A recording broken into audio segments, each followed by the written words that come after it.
it. I know, it's hard to believe. And a lot of you probably won't agree with me. We'll see how many Rotten Tomatoes this movie gets hit with when the embargo, now that it's lifted. I saw a couple other positive reactions after the screenings last night. Sony was nice enough to invite me to the premiere. It was a small premiere, but I appreciated it nonetheless. I even rated the main room. A lot of times, all the time for premieres, there's usually spin-off rooms for all the extra people in attendance. And so I was in the balcony, but I still made the main room. That did not factor into my enjoying the film. I just genuinely was surprised at how good it was. I mean, it probably helped that my expectations were rock bottom, but I had such a good time. I was so pleasantly and happily surprised. Primarily, I would say, as a comic book fan, although I have a friend who does not read comics who thinks this movie looks phenomenal because she thinks Aaron Taylor Johnson looks really good in it. And she loved the Venom movies. She loved Venom: The Last Dance. So, there's a chance this might actually do okay. I damaged my voice a little bit, so I apologize. But I'm powering through it. All right, so speaking of how we feel about Sony's ridiculous Marvel Spider-Man-less movies, here's a recap of my thoughts. I loved the first Venom. I was out there all by myself on that too, largely. But you know what? A lot of people like that movie who were moviegoers, made a ton of money. It's responsible for all these other movies. I was very disappointed in Venom 2. I thought it really lost its mojo. I thought Morbius had its moments, but I wasn't the only one defending Morbius. As you might recall, a number of people in the press defended that movie, although fans are having too much time yelling it's Morbin time, and I understand that. My body tried to shut down by putting me to sleep while watching Madam Web. That's never happened before, and so far has not happened since. That was incredible. And I thought Venom: The Last Dance was close, but no cigar. I thought it was very lazy in a lot of regards. Had a good third act. Tom Hardy's very likable in the role. Although, I'm happy to see that it did pretty well at the box office, and also a lot of casual fans liked it, like my friend. It was actually her first, RDX, 4DX. They rock you around in the chair. She had a great time with that movie. So I feel kind of bad I didn't see it in 4DX. All right, so anyway, Kraven? I would say it's as good as the first Venom movie. I really would. It's not as crazy as the first Venom movie. I think the absurdity there really helped a lot and gave that movie extra energy. Very energetic film. And so in that regard, I would say that Kraven hits different. It not only takes itself more seriously, but this is interesting. I hope maybe this helps the movie, and it's true. The movie has a lot of masculine energy. It's a very masculine film, which is not only very different from a lot of the genre films being made right now, but I found it a refreshing change of pace. Not every movie needs to be the same. I think it's important to, have different types of movies in the space. And so I appreciated that here. Because it's not just Kraven, it's Kraven and friends. And I love his friends. The Foreigner, no business being that cool. I was like, wow, this character's amazing. The Chameleon develops in very promising ways. I was like, sequel! And the Rhino? Well, he did look absolutely ridiculous, CGI ridiculous, in his final form. He looked every bit as stupid as he did in the trailers. But for most of the movie, he doesn't look like that. And Alessandro Nivola chews some glorious scenery for, I'd say, 3/4 of the movie. He's actually fantastic here. This is how I would describe this movie to comic book fans. Come here, comic book fans. You're going to get this. So it's not at the top of your stack. It's in the middle of your stack. You eventually get to it, but then you're so delighted. It's such a pleasant surprise that it was a really solid read across the board. You're like, wow, that was better than maybe some of the comics at the top of my stack because it just delivered. It didn't go overboard, but it was so on target that you have to appreciate it. The last time I had that reaction to a comic book, I remember it distinctly, was 2017's, and it's sad it's so long ago because the comic book space is not in a good space right now. But it was 2017's Hawkeye and the Winter Soldier. Is a miniseries written by Matthew Rosenberg. And I remember that because that was when I discovered Matt Rosenberg. He's written some Hawkeye comics too. But I was like, who wrote this? I was like, Matt Rosenberg, you're good. This movie is as good as that comic. It hits in the same way. And again, if you read comics, you know exactly what I'm talking about. You know that feeling. This movie, on that note, also has just a few, but surprisingly effective Easter eggs. I was like, hoo-hoo! I really appreciated and respected what they were able to do here. Particularly when I looked it up after the movie. I was like, oh, they name checked that person. Let me go, oh, what a good name check. Oh, that ties together quite nicely. Oh, that's surprisingly comic book accurate. I really, the movie sets itself up extremely well for a sequel. I don't know if we're ever going to get one, but, Sony has put these Spider-Man-less movies they just announced on hold. They're going to focus on Spider-Man 4 and Spider-Man Noir. But I think the success of The Last Dance has really left the door open, if not for more solo movies, for these characters to at least come back for Tom Holland or another variation on Spider-Man. And I would love to see that. I would love to see Tom Hardy and now Aaron Taylor Johnson return. And not just those two. I liked all the characters in this movie. I would not throw this movie away.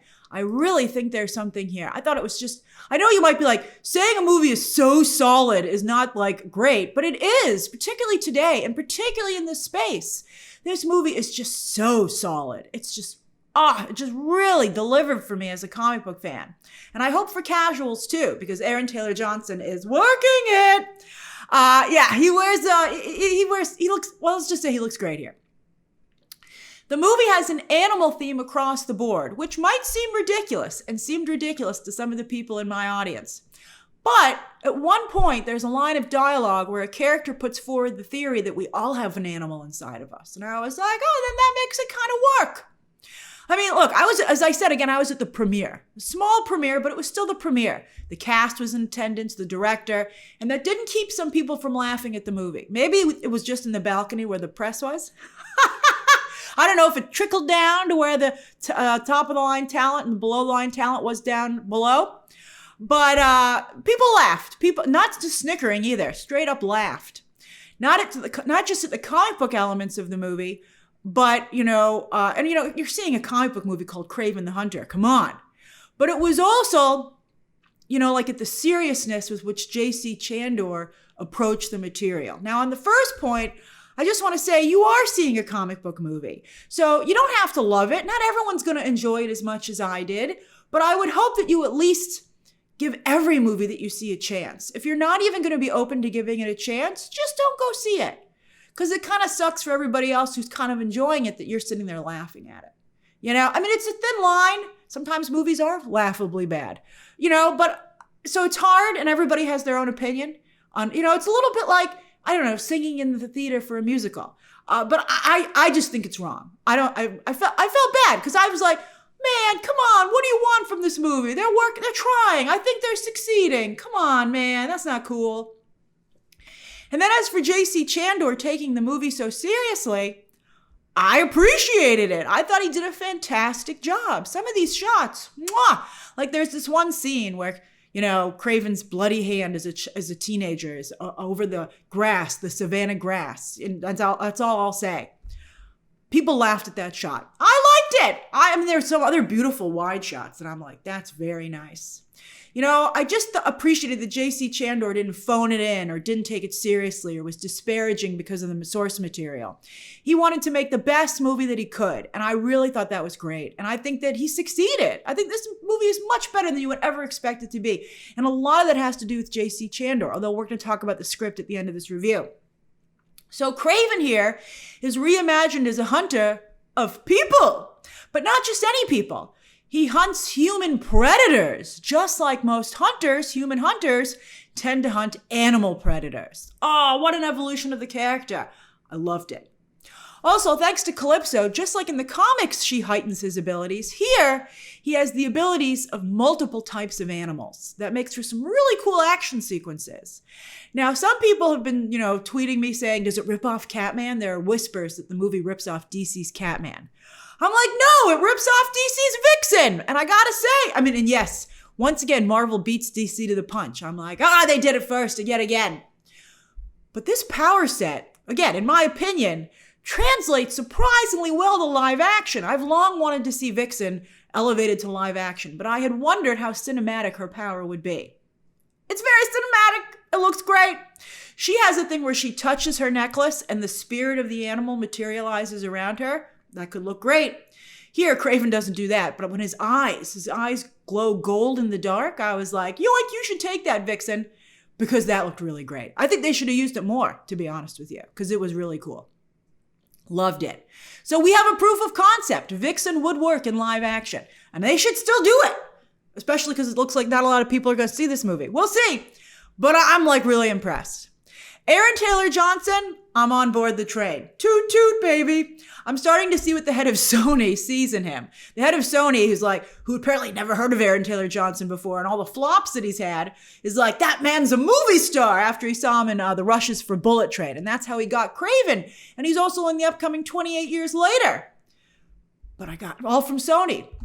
But I gotta say, I agree. I also really liked him, by the way, in Tenet. I was like, Aaron Taylor Johnson, he's been working for a very long time, all the way since Kick-Ass. But I think he's maturing particularly well as an actor. Although on the flip side, Levi Miller, he was from Peter Pan. He's all grown up. He does a very good job as teen Kraven. He actually did a really good job. So did the actor who played young Dimitri, his brother. They both looked great. There's also an interesting exploration of the weak and how they feel in a world of predators. How are they going to maybe get some edge? All right, so Nivola is actually really funny as the Rhino again, as I said, for most of the movie. He goes all out. Loved it. He really made me laugh. Intentionally. He's intentionally trying to make you laugh. Same with another weak person in Kraven's world, Fred Heckinger as his younger brother, Dimitri, a.k.a. the Chameleon. I'm not going to say anything else about this role. It's a slow burn throughout the film. Don't get ahead of yourself, but the payoff delivered. I was very, very happy with this. Extremely happy. Heckinger more than holds his own here throughout the film, and after his very short-changed role in Gladiator 2, here he reminds you why he made such a splash in the first iteration of The White Lotus. Again, no spoilers, but I will say that I think the VFX here is surprisingly good. Subtle but effective. I bought everything that I was seeing. I won't lie, occasionally you noticed it was VFX. You were like, no, you just turned him into a Gumby stand-in. But it didn't break the spell of the movie. I was like, that's still cool. I like it. What do you want from them? They're doing the best they can.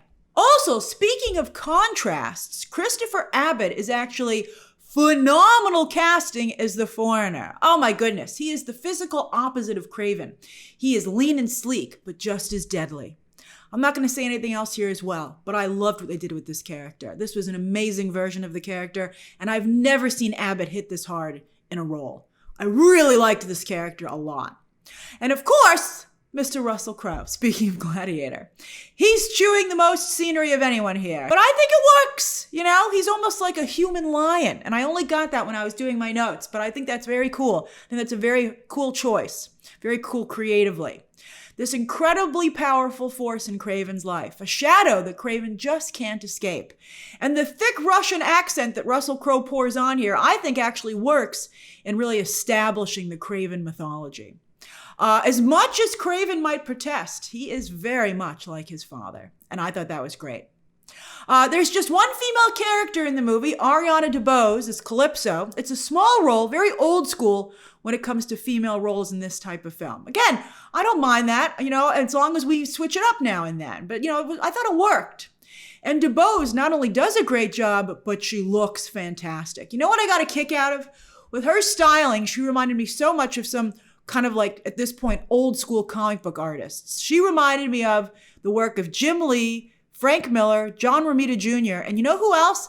I'm so familiar with his work, but I only was able to put a name to it now, and I feel bad about that, but Mr. Paul Smith, who did a lot of famous X-Men comics. His style is very similar to Romita Jr. In fact, I had thought he was Romita Jr., but that's incredible. And I really appreciated that element of the film. And I was wondering if maybe there was a little more to Calypso. I was like, does she not have any powers? Can we give her a little bit more to work with here? But then I looked it up after the movie. She's actually ridiculously comic book accurate. Her portrayal here is spot on. And I have to say this movie deserves its flowers for really doing the research. Again, it's subtle, but when you look into it, you're like, wow, you really pieced this together nicely. Speaking of the script, there are 3 writers credited for this film. 2 of them have pretty solid genre credits. They're not always winners, but they have some good titles to their name. But the main writer is, I believe it's Richard Wenk. Because if you're credited first, that means you're usually the lead writer. Or you're the main writer and whoever came after did the touch-ups. But anyway, he did the Equalizer films with Denzel, again, speaking of Gladiator, and the second, much better, in my opinion, Jack Reacher movie. So I think that explains why this movie is as solid as it is. So if you've enjoyed particularly the Equalizer movies, I think you'd like this movie. I think it has a similar vibe. And again, I think credit belongs to J.C. Chandor, who takes the material so seriously. If the Sony Marvel movies were in such a bad place right now, and to a larger degree, comic book movies in general, they're still not recovered. I think Kraven would have a shot at being another Aquaman or Jumanji, which were both released at this time of year, and why I think Sony pushed this movie. It would have, I think, interestingly, Equalizer 3 came out for Labor Day weekend, and Kraven was supposed to also come out for Labor Day weekend, and I think it would have maybe really done well there. But, who knows? Maybe it'll help coming after Venom: The Last Dance, which softened, the stink of Morbius and Madam Web. And maybe it will, even if it's not a Jumanji or it's not going to be an Aquaman, which made $1 billion, and Jumanji came close. But I just hope it can maybe do around Equalizer numbers, because right now it's really getting lowballed. Thankfully, the movie only cost a little over $100 million to make, but that's still a little too high in today's climate. I would have preferred it be under $100 million. But to its credit, it doesn't look cheap. I mean, they've got all the VFX. They got lots of action sequences throughout the film. A lot of them, I think, really, really convincing. And again, the spell was never broken for me. They've got a lot of different international locales. It doesn't look too CGI either. You're not like, you're on a green screen. No, I felt like they really flew around and did the location work. And speaking of locations, London is in a good chunk of the movie, and I think it's used really effectively. I personally would really like to see a sequel, but I'll settle for just these characters being brought back in some other capacity. Because again, I really liked them. As a comic book fan, I was definitely entertained. And maybe with Aaron Taylor Johnson's charisma, he can win over casuals the way that Tom Hardy did. Maybe the film won't do well in theaters, but maybe it'll do better down the line on digital and streaming. This is a Sony movie. So again, it goes to Netflix, and Netflix has saved more than one film. So this, I think, maybe could do really well on Netflix. So we'll keep our fingers crossed for getting it discovered somewhere down the line. So that's my review of Kraven. I hope you don't dismiss it. And I hope that if you don't like it, you maybe be a little sensitive to some people in your theater might be enjoying it. So I don't know. But I think I think I've done a pretty good job setting up with, the expectations for the film. So I think you'll know if there's a chance you'll like it. So if you do, I hope you are able to have a really good time, as good a time as I did. I saw it in Dolby. It looked great, sounded great. I hope you have a good time. All right, so share your thoughts down below, subscribe today, and of course, as always, you can check out some more videos right now.